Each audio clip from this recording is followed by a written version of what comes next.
Ahora que los días se alargan, ahora que la luz se dilata y se dilata un poco más antes de la llegada de la noche, estiro yo también mi cuerpo para que crezcan mis pensamientos como esos árboles que vi en la India al borde de los precipicios, altos y erguidos, aún a punto de desbarrancarse. Estoy aquí conmigo. Todas mis frágiles partes me acompañan. Estoy, bajita yo, estirándome hacia la altura más alta de lo que es posible alcanzar, subsumida en mí, con la escasa integridad que me queda, porfiada, igual, exactamente igual a esos árboles que una vez, hace mucho, vi en la India, al borde de los precipicios.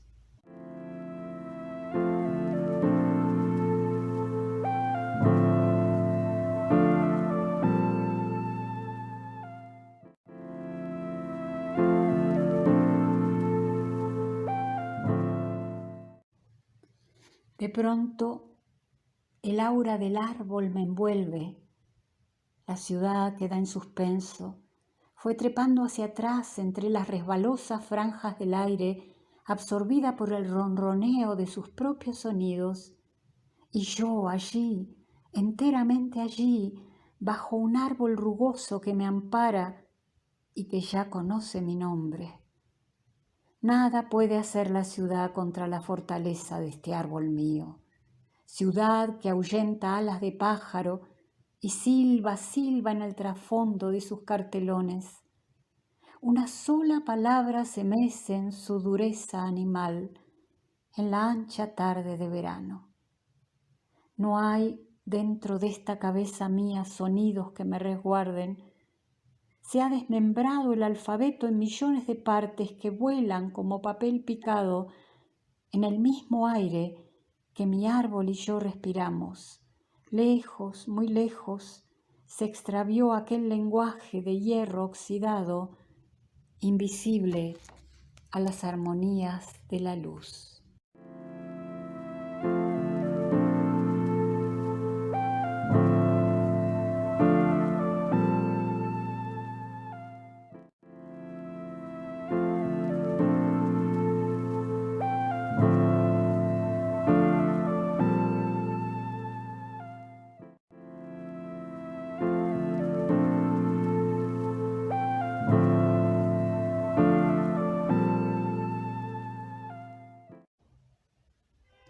Estoy aquí acompañada por mis dos árboles, altos, desgarbados, mientras se desprenden de sus hojas.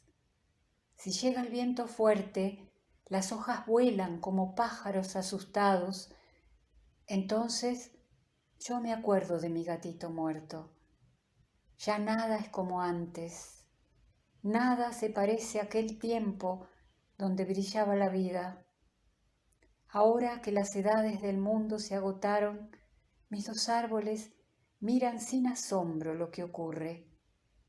Ayer descubrieron mi rostro del otro lado de la ventana, cuando el aire se eclipsó y mis ojos temblaron.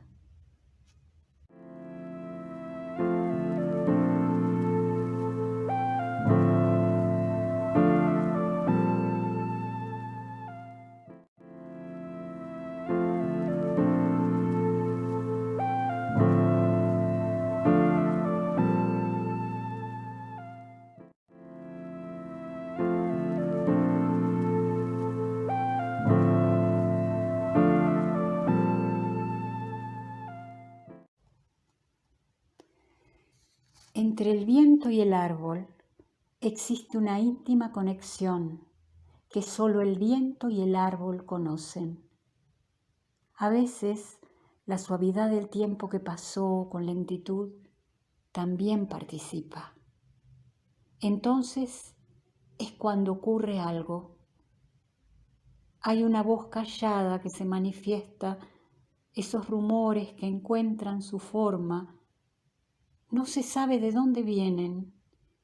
El viento y el árbol han echado raíces en el aire. mientras la caparazón del cielo los mira con benevolencia.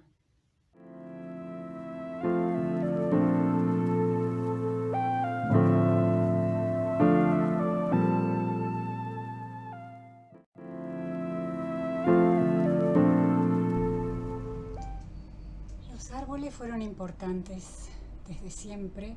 Me crié en un barrio que se llamaba Floresta en aquel tiempo, y el nombre venía por la cantidad de árboles. Delante de mi casa había un árbol enorme, un plátano. Se decía que ahí se escondían murciélagos.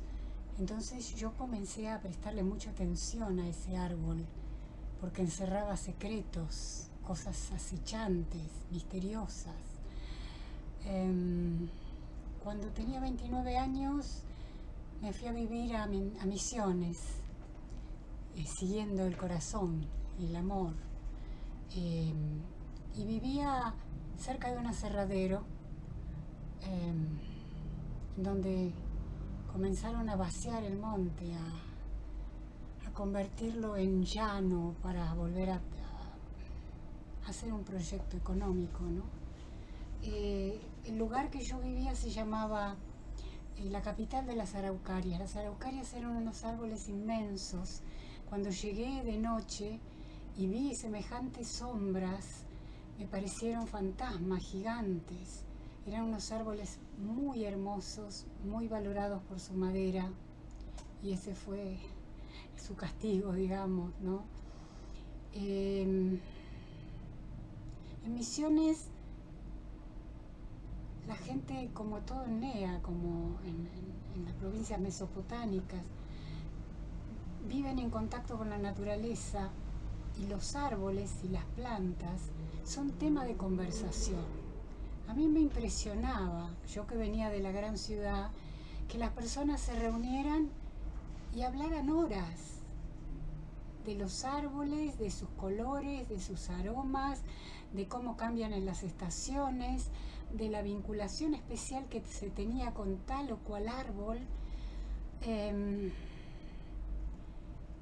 Más adelante comencé un camino de autoconocimiento y llegué a leer grupos, mejor dicho, libros escritos por el grupo de Findor, que era una comunidad en Escocia, que a través del trabajo interior, de la meditación, modificaba el entorno.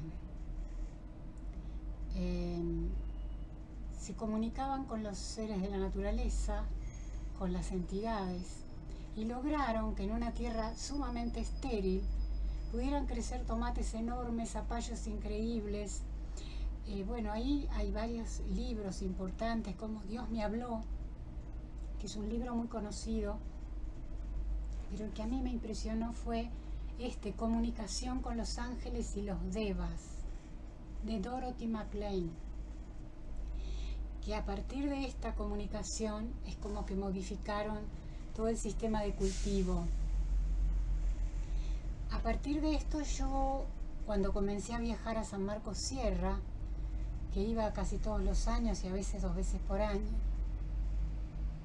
establecí una relación distinta con los árboles. Y cuando me acercaba, cuando los abrazaba, cuando me quedaba abajo del árbol, alcanzaba formas de conocimiento intuitivas diferentes. La vibración cambiaba, el aire.